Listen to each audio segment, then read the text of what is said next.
Hello friends, welcome to the lot LR YouTube channel.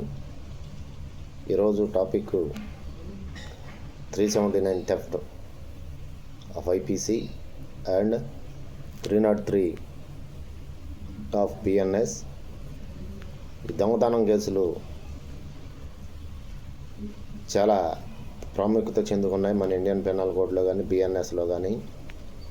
Section 379, 378 దొంగతనం యొక్క definition, దొంగతనం అంటే ఏంటి, దానికి పనిష్మెంట్ ఎంత, శిక్ష ఎంత, బెయిలబుల్ నాన్ బెయిలబుల్ అనేది నేను చెప్పబోతున్నాను.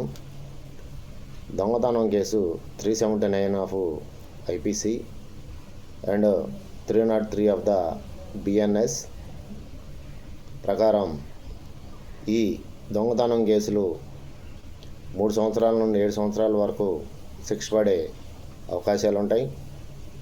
అదేవిధంగా ఈ దొంగతనాల్లో డెత్లు ఉంటాయి, డెకాయిటీ, అలాగే రాబరీలు ఉంటాయి. వీటిలో మనుషులు వీళ్ళు ఎవరైనా చనిపోయినప్పుడు, వారికి హాని కలిగినప్పుడు, ఏదైనా డెత్ సంభవించినప్పుడు, దొంగతనానికి వెళ్ళినప్పుడు అవకాడవాళ్ళు ప్రతిఘటిస్తే వారిని చంపినప్పుడు ఆ కేసుల్లో అయితే జైలు శిక్ష లైఫ్ 14 years అలా పడుద్ది. థెఫ్ట్ గురించి మాత్రం నేను ఇప్పుడు చెప్తున్నాను. రాబరీ, డెకాయిటీ అనేది తర్వాత నేను ఎక్స్ప్లెయిన్ చేస్తాను. ఇది నాన్ బెయిలబుల్ కేస్, అలాగే నాన్ కాంపౌండబుల్ కేస్. ఈ దొంగతనం కేసులు అనేవి మేజిస్ట్రేట్ కోర్టులో మాత్రమే విచారిస్తారు. అలాగే కంపల్సరీగా రిమాండ్కి అనేది పంపుతారు.